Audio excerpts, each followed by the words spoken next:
গতকাল রাত্রে অনেকগুলো আম নিয়ে আসা হয়েছিল আর আমি সকাল সকাল ঘুম থেকে উঠে মেয়েকে রেডি করে স্কুলে পাঠাই দিয়ে আম কাটতে বসে গেছি। আর আমগুলো আকারে ছোট ছিল কিন্তু বাড়তি ছিল। আর এই আমগুলো হচ্ছে আমি আচার করব। আসলে আমি বাড়িতে যাব, বাড়ি থেকে আসার পরে হয়তো আর এইরকম আম পাবো না, যার কারণে আমি হচ্ছে এখন মানে নিয়ে আসছি। আর হচ্ছে এখন সিদ্ধ করে তারপরে হচ্ছে ডিপে রেখে দেব। আর সকাল টাইপে হচ্ছে অনেকটাই কাজ থাকে, মানে আমার রান্না বান্নাও শেষ করতে হবে, তারপরে আবার মেয়েকে স্কুলে যাইতে হবে আনতে। আর এদিকে বাসায় গ্যাস নাই, কি একটা ঝামেলার মধ্যে আছি। আবার কারেন্টে রান্না বসাইতে গেলে আবার কারেন্ট চলে যায়, কি করব বুঝতেছি না। যাই হোক, তারপরেও রান্না বান্না করতে হবে। তো এখানে আমার আমগুলো কাটা শেষ হয়ে গেছে আর আমি হচ্ছে রান্না বান্না গুছিয়ে নিয়েছি। তো আমি এখানে হচ্ছে কাঁচা কলা, আলু আর বেগুন দিয়ে একটা মাছের ঝোল রান্না করব।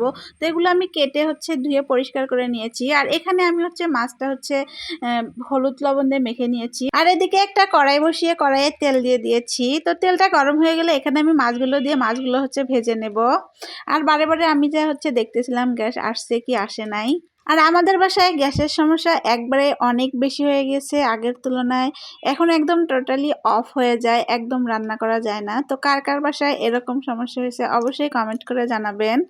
রান্না বসিয়ে এদিকে আমি সবগুলো আম পরিষ্কার করে ধুয়ে নিলাম। রান্না শেষে হচ্ছে তারপরে এগুলো সিদ্ধ করে পানি ঝরাইতে দেব। আসলে আমি ভিডিওগুলো একটু একটু নিয়েছিলাম, আসলে সবগুলো ভিডিও করা যায় না, এমনি তো গ্যাসের সমস্যা, তারপরে হচ্ছে রুমের ভিতরে রান্না বান্না। যাই হোক, আমি একটু একটু আপনাদের সাথে শেয়ার করেছি। আর এখানে আমি একটা প্যান বসিয়ে প্যানে হচ্ছে তেল দিয়ে দিলাম। আসলে আমি এখানে হচ্ছে কিছুটা বেগুনের বড়া করব। আর এই বেগুনের বড়া হচ্ছে আমার অনেক পছন্দ। বাসায় এই টাইপের বেগুন নিয়ে আসলে এরকম বড়া করে শুধু আমারই খাইতে হয়।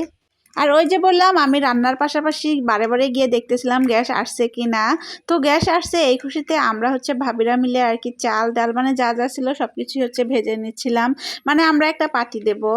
আর আমরা এরকম পার্টি মাঝে মধ্যেই দিয়ে থাকি, আর সেটাও আপনাদের সাথে শেয়ার করি। তো এগুলো হচ্ছে এখানে গম, তারপরে চাল, ভুট্টা, সিমের বিচি অনেক কিছুই ভেজে নেওয়া হয়েছে। ফাইনালি আমাদের এখানে ভাজা শেষ। এখন হচ্ছে একটা ভাবিকে কাটতে দিয়েছি, মানে পেঁয়াজ তারপরে হচ্ছে কাঁচামরিচ। তো ভাবি এগুলো কেটে নিল আর এখন হচ্ছে এগুলো হচ্ছে মাখা হবে আর সবাই মিলে হচ্ছে আমরা খাবো।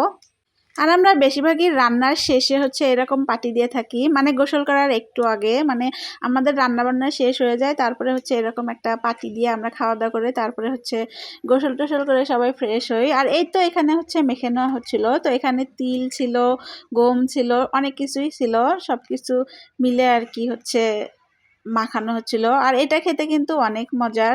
তো একটু তেল হচ্ছে ভাবে আরেকটু বাড়াই দিল। আসলে সবকিছুই হচ্ছে মানে খসখসা টাইপের, তো যেমন গম, তারপরে হচ্ছে চাল, চিড়াও ছিল। যাই হোক, এখন হচ্ছে ফাইনালি আমাদের এগুলো মাখা শেষ আর এখন হচ্ছে আমরা সবাই মিলে খেয়ে নেব। আর এদিকে দেখুন বাচ্চাদের কাণ্ড। তো এটা নিয়ে আমরা অনেকেই হাসাহাসি করছিলাম, মানে আমরা ভাবিরা মিলে সবাই একটু হাসাহাসি করতেছিলাম। আর এখানে দেখুন কত হাত, এত এত মজার হয়েছে আর সবাই অনেক মজা করে খাচ্ছিল।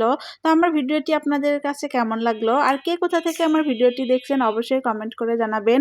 আর এতক্ষণ সাথে থাকার জন্য সবাইকে অসংখ্য ধন্যবাদ।